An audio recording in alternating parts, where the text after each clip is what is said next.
Samsung A536 यानी कि A53। अब जब आप देखो इसके अंदर तो प्रॉब्लम है टच पैड का। टच पैड वर्क नहीं कर रही है। हम इसको ओपन करके पता करते हैं कि इसका फॉल्ट कहाँ से है और कौन सी लाइन से फॉल्ट है, फिर इसको रिपेयर करने की कोशिश करते हैं। Step by step fault find करते हैं इसमें।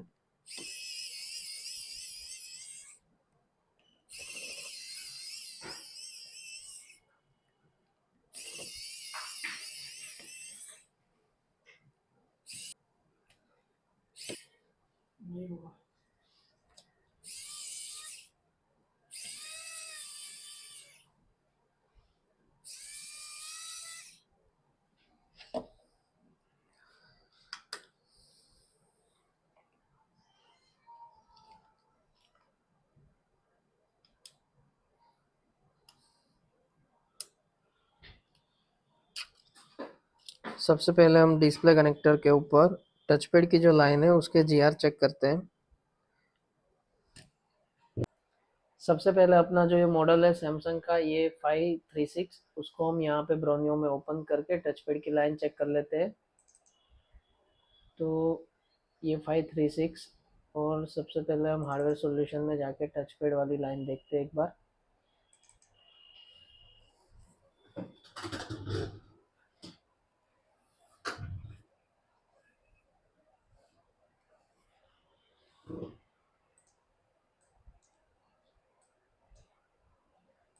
यहाँ पे जब आप देखोगे तो यहाँ पे एक डाटा लाइन है, एक आईएनटी है और एक वोल्टेज सप्लाई लाइन है 3.0 की, ठीक है, और एक क्लॉक लाइन है। अब जब आप देखोगे तो एक वैसे पुल अप के लिए 1.8 भी है। तो इसकी जो पिन है उसको हम सबसे पहले गिन लेते हैं। 1 2 3 4 5 6 7 8 9 10 11। इस साइड से 11 पिन को छोड़ के बाकी की जो 4 पिन है वो हमारी टच पैड की पिन है। और उसके अंदर 56 नंबर वाली जो पिन है वो क्लॉक की है। और उसके बाद की जो है वो आईएनटी और डाटा और एक सप्लाई लाइन है, ठीक है। जब आप देखोगे इसके अंदर तो जो सप्लाई लाइन है वो उसकी बन के आ रही है पावर आईसी से, और बाकी की जो तीनों लाइनें हैं वो आपकी सीपीयू से बन के आती होगी। तो यहाँ पे जब आप देखो तो ये तीनों लाइन जो है वो हमारी यहाँ पे सीपीयू से बन के आ रही है, ठीक है। तो हम सबसे पहले क्या करते हैं, तो ये जो चारों लाइन है उसके ऊपर हम जीआर चेक करते हैं। और उसके बाद यदि फॉल्ट नहीं मिलता है तो हम उसकी सप्लाई चेक करेंगे। यदि जीआर से फॉल्ट मिल गया तो फिर उसके पीछे जाएंगे। और यहाँ पे एक और सप्लाई लाइन है 1.8, यानी कि टोटल 5 पिन है। तो हम इस साइड से चालू करते हैं।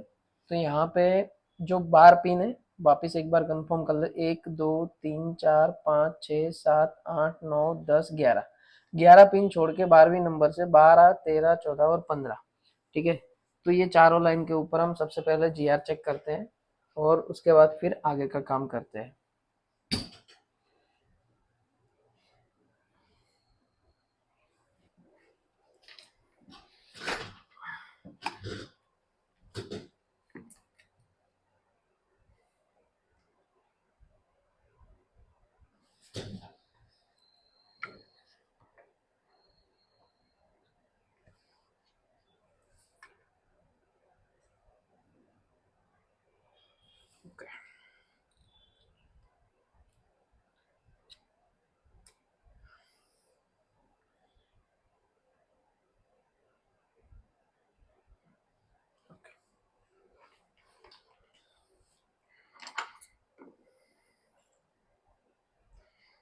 चलो, अब जब आप देखो तो यहाँ पे मैं मल्टीमीटर से चेक कर रहा हूँ। तो ये 1 नंबर, 2 नंबर, 3 नंबर, 4 नंबर, 5 6 7 8 9 10 और 11। उसके बाद का जो ट्रैक है वहाँ पे मैं अब जीआर ले रहा हूँ। तो यहाँ पे आप जब देख रहे हो मल्टीमीटर के अंदर जीआर कंप्लीट आ रहा है। उसके बाद जब आप देखोगे तो उसके बाद की पिन के ऊपर मैं चेक कर रहा हूँ तो वहाँ पे भी हमें जीआर मिल रहा है। फिर उसके बाद जब आप देखो तो ये वाली पिन के ऊपर, तो यहाँ पे जीआर हमें नहीं मिल रहा है, ठीक है ना। मैं वापस एक बार ट्राई कर लेता हूँ। ओके, यहाँ पे नहीं मिल रहा है। और उसके बाद जब आप देखो तो इस वाले पिन के ऊपर जवाब GR मिल रहा है, ठीक है। तो इसको जब हम गिने तो इस वाली पिन के ऊपर GR हमें नहीं मिल रहा है। तो ये वाली जो पिन है वो कितने नंबर की हुई?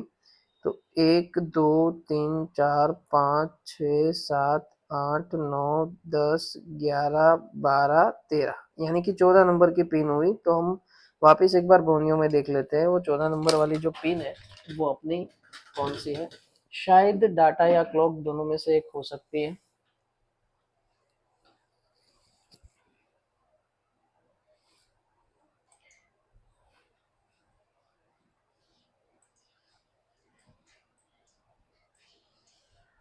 एक नंबर, दो नंबर, तीन नंबर, चार नंबर, 5 6 7 8 9 10 और 11, 12 13 और ये 14। ये वाली जो पिन है हमारी, वहां पे हमें रीडिंग नहीं मिल रहा है, जो HD है डाटा वाली पिन है।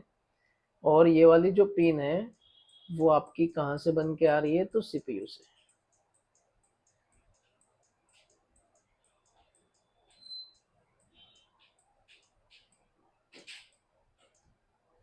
यहाँ पे ये वाली पिन है, ठीक है।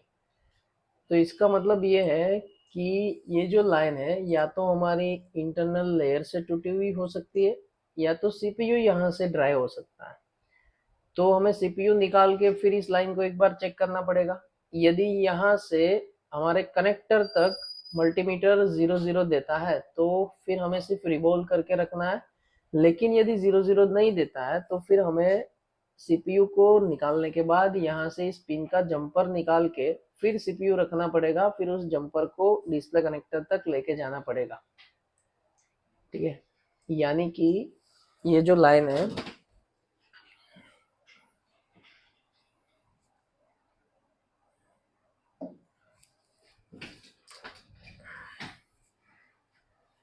जो ये डाटा वाली लाइन है वो यहाँ से बन के फिर पहुंच रही है डिस्प्ले कनेक्टर तक, ठीक है। HD वाली लाइन है। अब यहाँ पे हमें क्या मिला है? OL, GR नहीं मिला है। तो इसका मतलब ये है कि ये लाइन जहाँ कहीं से भी बन के आ रही है वो बीच में से टूटी हुई है, या फिर ये जो बॉल है वो CPU में ड्राई हो चुका है, ठीक है। तो उसके लिए हम क्या करेंगे? सबसे पहले CPU रिमूव करेंगे। उसके बाद मल्टीमीटर का एक पोर्ट हम यहाँ पे रखेंगे और दूसरा पोर्ट हम इस कनेक्टर के ऊपर जहाँ पे डाटा की लाइन है वहां पे रखेंगे। यदि वहां पे 00 हो जाता है तो फिर हम सीधा CPU रिवॉल्व करके रख देंगे। यदि नहीं हुआ तो इस जंपर को हम कहीं से बाहर निकालेंगे, फिर CPU रखेंगे और यहाँ से जंपर के साथ फिर एक दूसरा जंपर लगा के हम डिस्प्ले कनेक्टर तक लेके जाएंगे, ठीक है। तो सबसे पहले हम इसका CPU रिमूव करते हैं, फिर उसके बाद ये मल्टीमीटर से कंफर्म करते हैं कि भाई जंपर निकालना है कि सीधा लगा देते हैं, ठीक है, CPU रिवॉल्व करके। और वैसे भी जब ऐसी कोई लाइनें टूटी हुई हो तो मेरे हिसाब से तो आप लोगों को जंपर निकाल ही लेना चाहिए, क्योंकि कई बार ऐसा होता है कि कभी रीडिंग आ जाना, कभी नहीं आना, यानी कि कभी लाइन जुड़ जाना, कभी लाइन टूट जाती है, ऐसा प्रॉब्लम आता है। तो एक बार के लिए हम यदि जंपर निकाल के रख दे, उसके बाद भले ही हम CPU रिवॉल्व कर दे, यदि वहां पे GR आ गया तो कोई बात नहीं, अपना टच चलने चालू हो जाएगा। लेकिन नहीं आया या फिर आके चला गया, थोड़े टाइम चला उसके बाद टच बंद हो गई, तो यदि जंपर निकला हुआ होगा तो वहां से आप सीधा वायर एक दे के उसको रिपेयर कर सकते हो, आपको वापस CPU करने की जरूरत पड़ेगी नहीं, ठीक है। तो हम एक बार इसको निकाल के CPU रिमूव करके देखते हैं ये लाइन आपस में एक हो रही है कि नहीं। यदि हो भी रही होगी तो भी हम एक जंपर निकाल के रख देंगे। यदि फिर CPU बिठाने के बाद GR आ गया तो जंपर रख करने की हमें जरूरत नहीं है। लेकिन यदि छोड़ पकड़ कर रहा है तो फिर हम जंपर करके उसको रिपेयर करने की कोशिश करते हैं, ठीक है। मदरबोर्ड को हम बाहर निकाल लेते हैं मिडल में से।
सबसे पहले हम 250 का टेम्परेचर एयर रहेगा 0। सीपीयू के आसपास का जो ग्लू है उसको हमें हटाना है। बहुत ही सॉफ्ट ग्लू होता है, वाइट जो होता है वो बड़े आसान तरीके से निकल जाता है। यहाँ पे आपको ज़्यादा प्रेशर नहीं देना है, हल्के हाथों से बस जो ग्लू है उसको ही हटाना है। प्रेशर दोगे तो नीचे की लेयर जो सरफेस लाइन होती है वो आपकी टूट सकती है।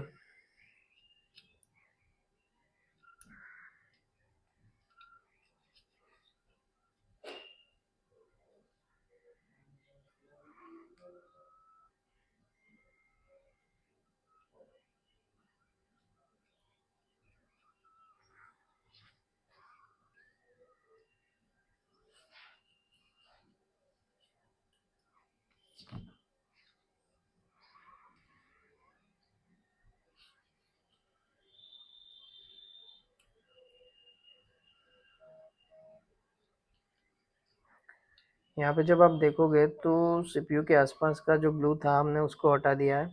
अब सीपीयू को हम रिमूव करेंगे। और सीपीयू को जब रिमूव आप करो तो उस टाइम पे आपको ध्यान रखना है, ये जो सीपीयू है बहुत ही हल्के फुल्के सीपीयू आते हैं। उस टाइम पे आपको प्रीहीट करना बहुत ही ज़रूरी है। यदि प्रीहीट नहीं किया है, आजू बाजू में थोड़ा हीट नहीं किया है और सीधा सीपीयू पे ही आपने अटैक कर दिया, हो सकता है तो आपका सीपीयू जो है उसमें से ब्लास्ट हो जाए, फट सकता है आपका सीपीयू। ठीक है, स्टार्ट सीपीयू प्लस है और इसके अंदर जो मैंने टेम्परेचर अभी रखा हुआ है वो 3 to 4 के आसपास है। पहले मैं फ्लक्स लगा देता हूँ यहाँ पे और उसके बाद थोड़ा सा इसको हम पहले प्रीहीट करेंगे।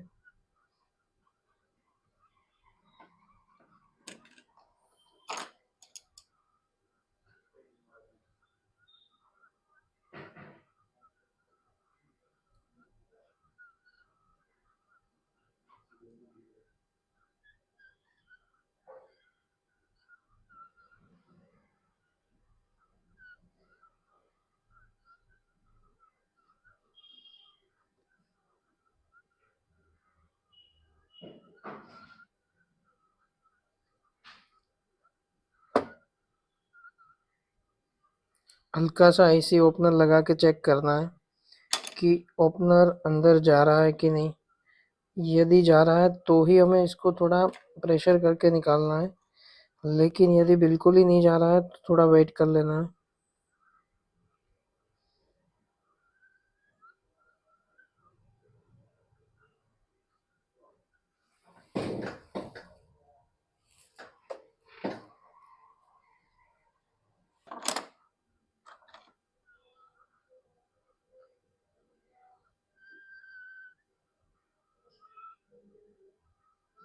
अब जब आप देखोगे तो ये ओपनर जो है अभी अच्छे से मूव कर रहा है यहाँ पे।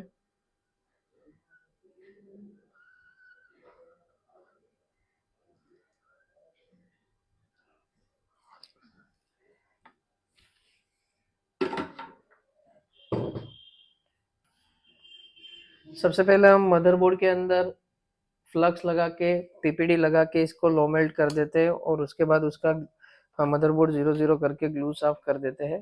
फिर सीपीयू के अंदर सेम प्रोसेस करते हैं।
ज़्यादातर ये जो वाइट ग्लू होता है वो जब आप डिसोल्डर से इसको 0 0 करोगे उस टाइम पे मैक्सिमम ग्लू आ ही जाता है।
250 का टेम्परेचर और 16 नंबर की जो ब्लेड है उसका यूज़ करके हम इसके अंदर जो भी थोड़ा बहुत ग्लू है उसको हटा देंगे।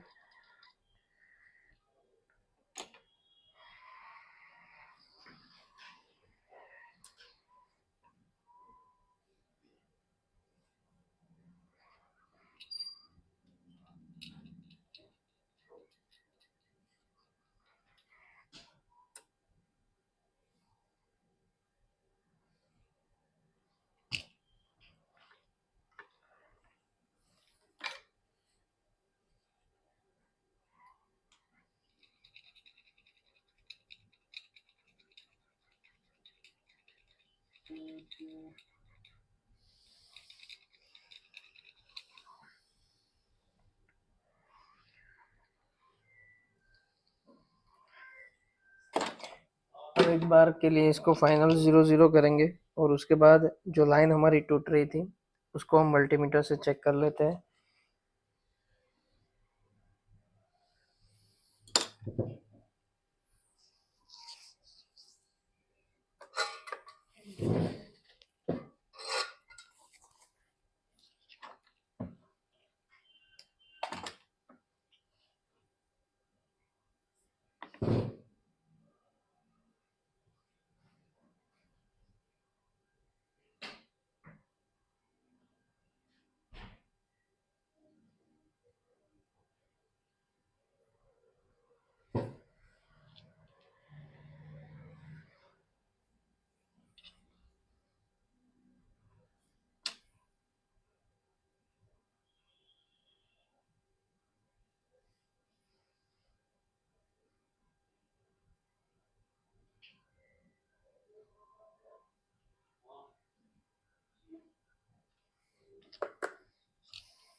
अब यहाँ पे हम एक बार देखते हैं, नंबर को गिन लेते हैं सीपीयू के अंदर।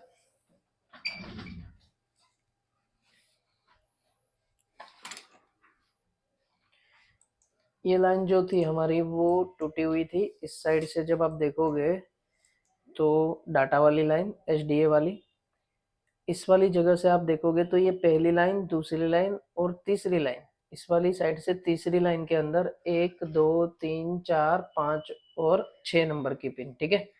और यही लाइन जब आप देखो तो डिस्प्ले कनेक्टर के अंदर एचडीए ये वाली लाइन है, ठीक है। अब मुझे क्या करना पड़ेगा, मल्टीमीटर का एक पोर्ट यहाँ पे रखना है और दूसरा पोर्ट रखना पड़ेगा इस वाली जगह पे। तो हम क्या करेंगे, यहाँ से मैं एक जंपर उठा लूंगा सबसे पहले और इस जंपर को मैं खुला छोड़ दूंगा। फिर मल्टीमीटर का पोर्ट में वहां पे रखूंगा एक, और दूसरा पोर्ट में यहाँ पे रख दूंगा, तो आसानी रहेगी, ठीक है। तो यहाँ पे मैं एक जंपर निकाल लेता हूँ पहले, सबसे पहले ये डाटा वाली लाइन के ऊपर।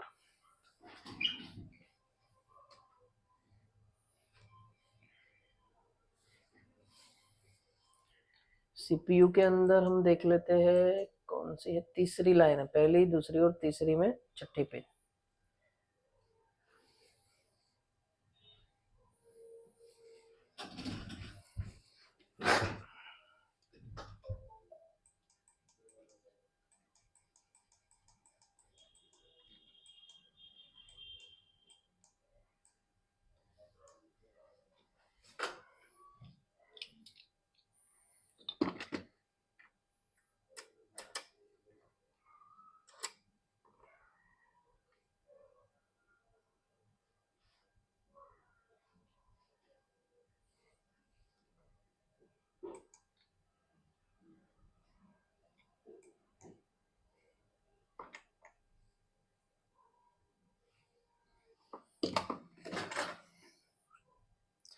इस वाले कैपेसिटर पे लगाओ या ऊपर जो टीपी पॉइंट है वहां पे, दोनों लाइन एक ही है।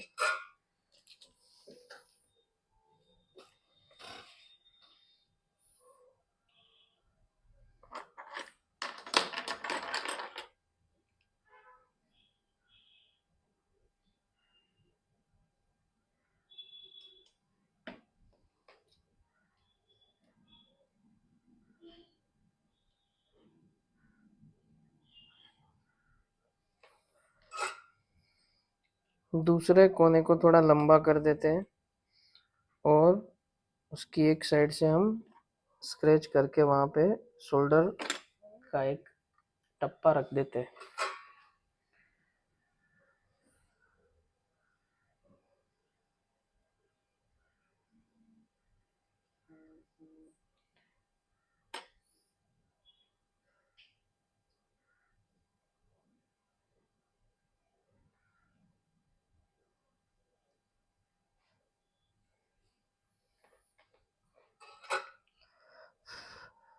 अब यहाँ पे मैं एक पोर्ट रख दूंगा मल्टीमीटर का, और दूसरा पोर्ट जो है वो मैं रखूंगा सीपीयू के अंदर तीसरी लाइन में छठे पिन के ऊपर। यहाँ पे जब आप देखो तो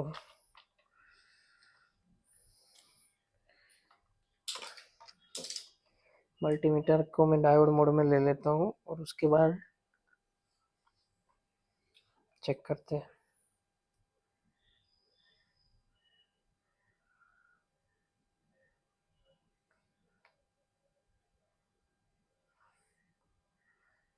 पहला दूसरा तीसरा चौथा पांचवा और छठा। यहाँ पे जब आप देखोगे तो ये मेरा ये पोर्ट हिल रहा है अभी। ओके,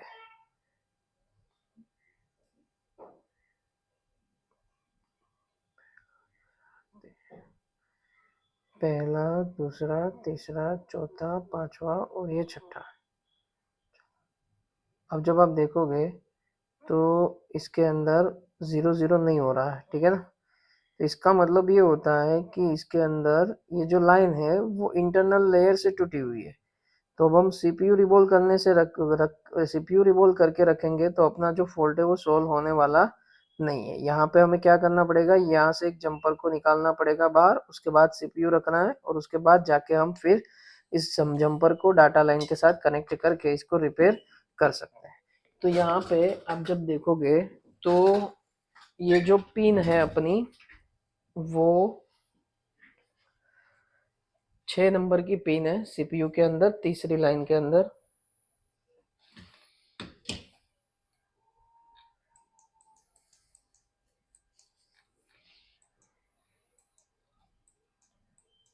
एक दो और तीन, एक दो तीन चार पाँच और छः, ठीक है।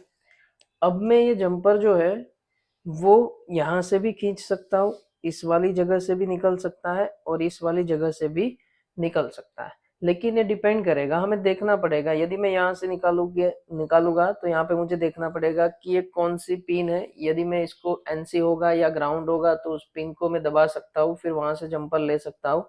तो हम पहले इसका बिट मैप ओपन कर लेते हैं, फिर पता कर लेते हैं कि भाई मुझे कौन सी वाली जगह से इसको निकालना आसानी रहेगी।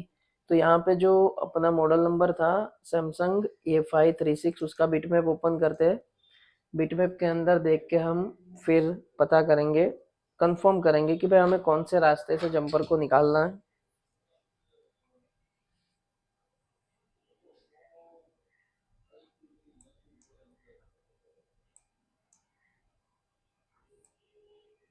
यहाँ पे जब आप देखोगे तो ये वाला हिस्सा है और 6 नंबर का पिन तीसरी लाइन में, 1 2 3 4 5 और 6। तो यहाँ से तो काम की पिन है, एग्जैक्ट सामने भी काम की है। लेकिन मैं इस जंपर को यहाँ से लेके फिर इस साइड से बाहर निकाल सकता हूँ। ये जो ग्राउंड पिन है उसको मैं यूवी लगा के पैक कर दूंगा। सीपीयू के अंदर जो ये पिन होगी उसको भी हम यूवी लगा देंगे, यानी कि वहां पे बॉल बनेगा ही नहीं। तो एक जंपर लूंगा मैं यहाँ से, यहाँ लेके फिर यहाँ से मैं इसको आउट कर दूंगा, बाहर निकाल दूंगा, ठीक है।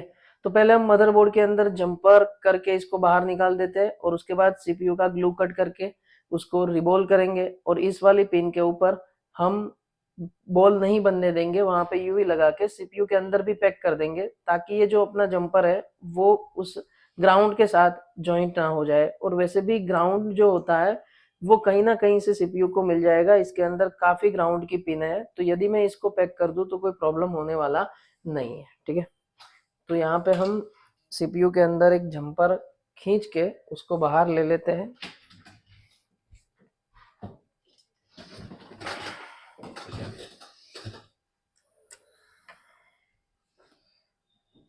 ये 1 2 3 4 5 और 6 इस नंबर पे मुझे जंपर मारना है। इस पिन को हम पैक करेंगे और यहाँ से इसको निकाल देंगे। तो पहले हमें जिस पिन को पैक करना है उसको यूवी से हम पैक कर देते हैं।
चलो ठीक है।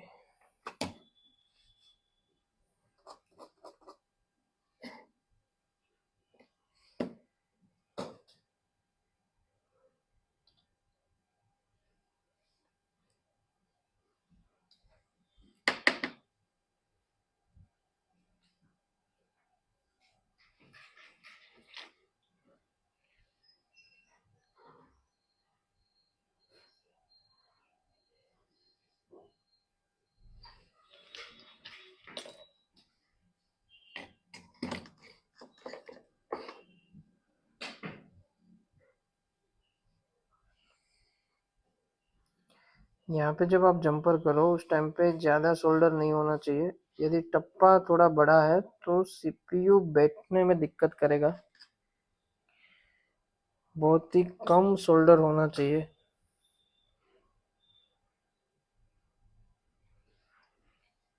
ना के बराबर।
जंपर अपना लग चुका है।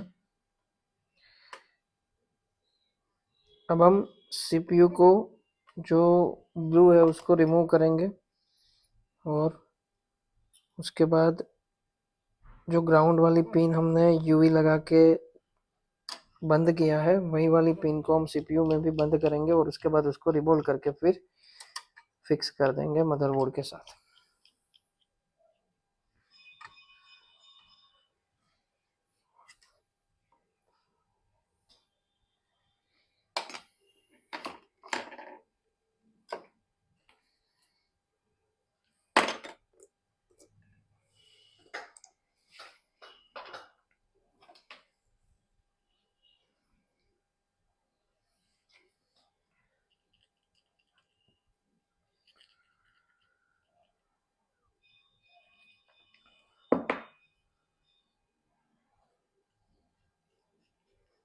यहाँ पे हम सोल्डर का यूज़ करके ही ग्लू को हटा सकते हैं क्योंकि बहुत ही हल्का फुल्का ग्लू होता है।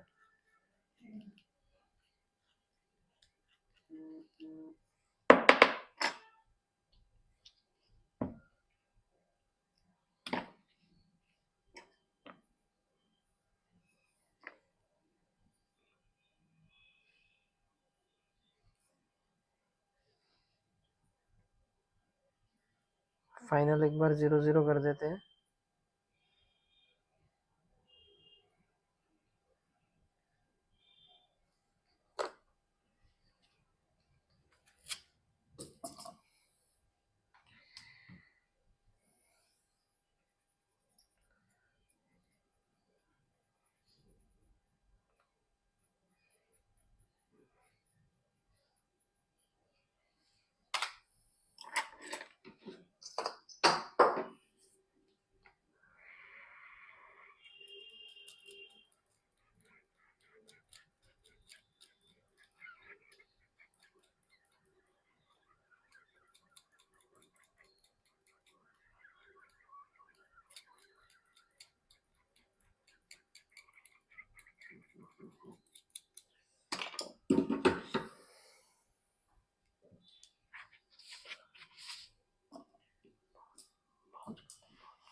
आईसी का जो पॉइंट था हमारा ये वाला, इसके एग्जैक्ट सामने की ओर ही अपनी लाइन थी वो।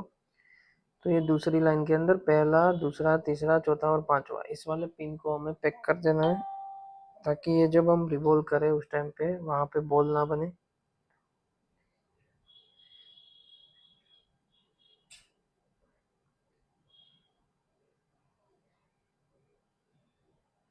अब इसको डेवलप कर लेते हैं यूवी लैंप लगा के।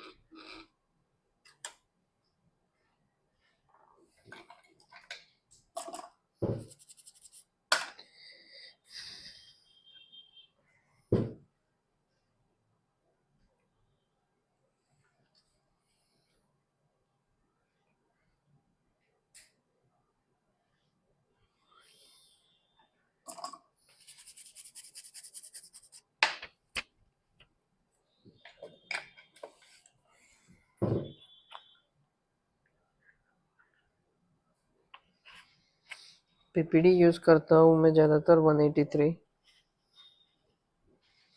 183 ही बेस्ट रहता है।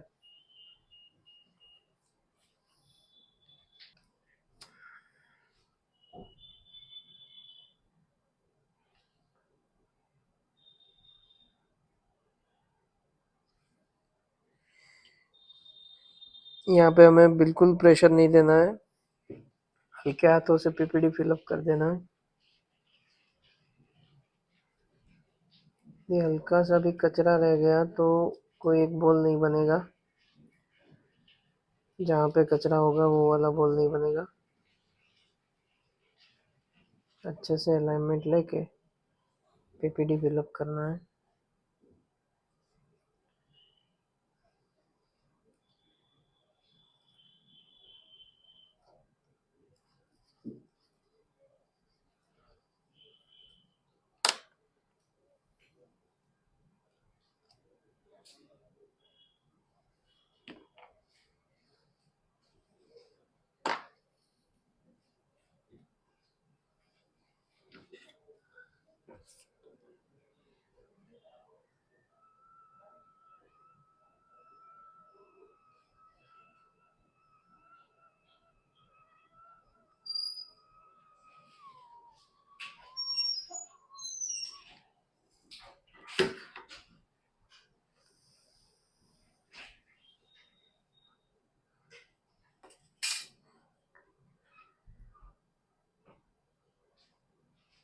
यहाँ पे जहाँ पे हमने यूवी लगाया है उस वाली जगह पे पॉइंट नहीं बनेगा, बाकी सब जगह पे अपना जो बॉल है वो अच्छे से बन गया है, यानी कि रिबॉलिंग अपना हो चुका है।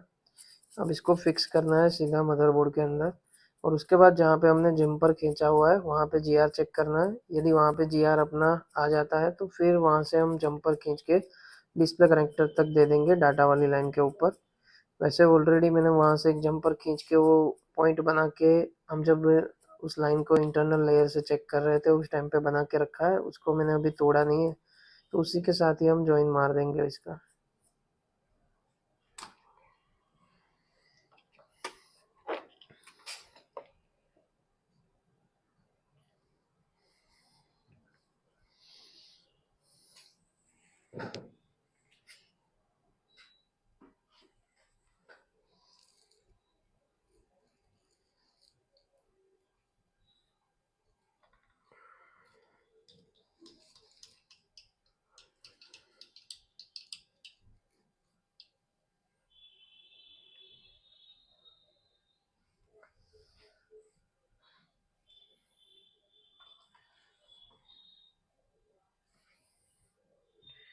आईसी के बीचों बीच बहुत ही कम फ्लक्स लगा के हम रखेंगे।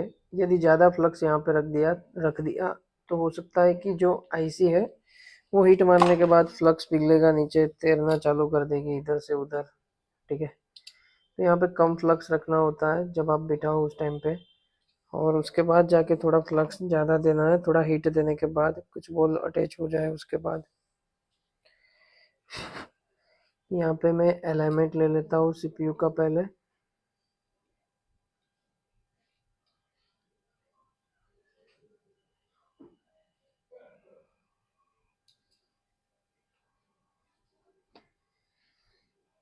यहाँ पे गोल्डन पॉइंट दिया हुआ है, उस पॉइंट के बीचों बीच रखना है।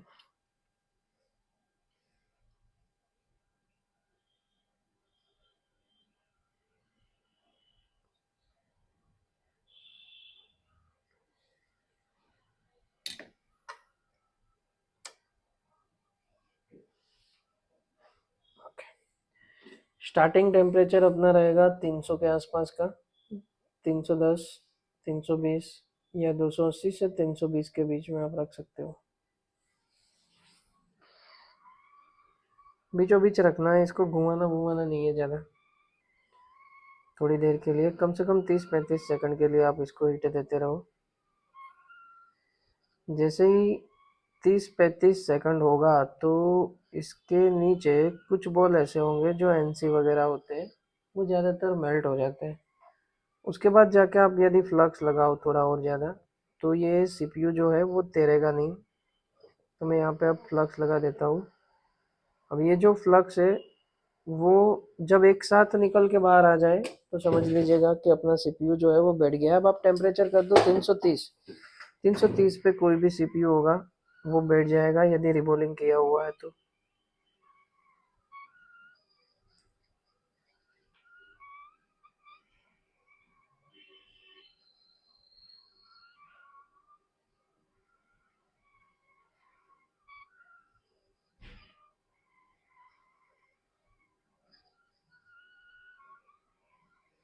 जैसे कि आप देख पा रहे हो चारों ओर से फ्लक्स निकल रहा है।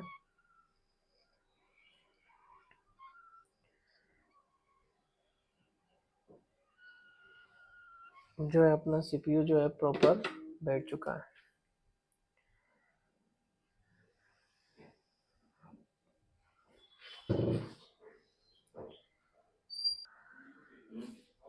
अब यहाँ पे हम सबसे पहले ये जो जंपर लगाया है वहाँ पे जीआर आ रहा है कि नहीं उसको हमें चेक करना है, जीआर को। तो उससे पहले हम इसको यहाँ पे सीपीयू के ऊपर ही यूवी लगा के चिपका देते हैं।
स्क्रैच कर लेते हैं ताकि वो हमारा मल्टीमीटर जो है वो प्रॉपर वैल्यू बता पाए। मल्टीमीटर को मैं डायोड मोड में लेता हूँ और उसके बाद चेक करते हैं।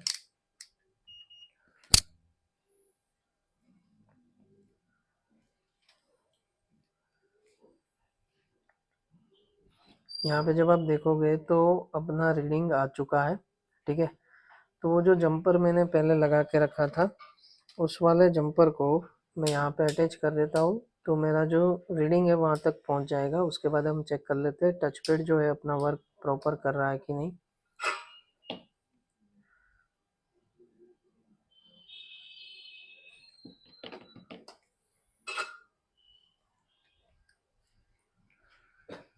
वैसे अभी जो मैंने जंपर लगाया है जो दूसरा वाला है वो थोड़ा लंबा है, उसको बाद में फिर कट करके हम लगा देंगे।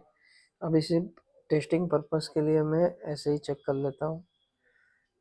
इसको भी यूवी से यहाँ पे हम चिपका देते हैं।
ओके।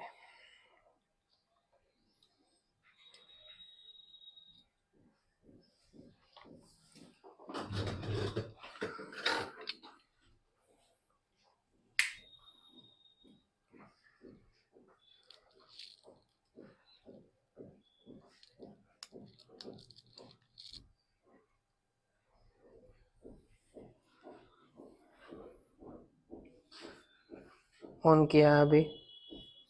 चालू होने के बाद टच चला के हमें चेक करना है।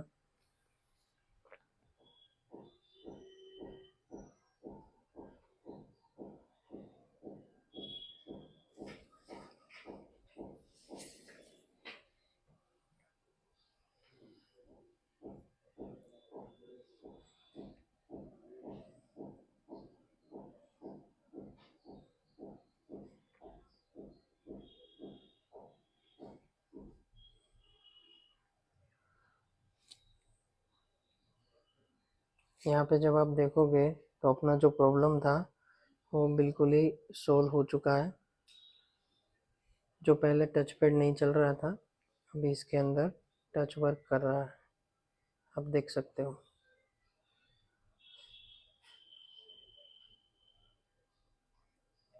ऐसे ही वीडियो देखने के लिए अपनी चैनल को सब्सक्राइब कीजिए और लाइक कीजिए और शेयर कीजिए।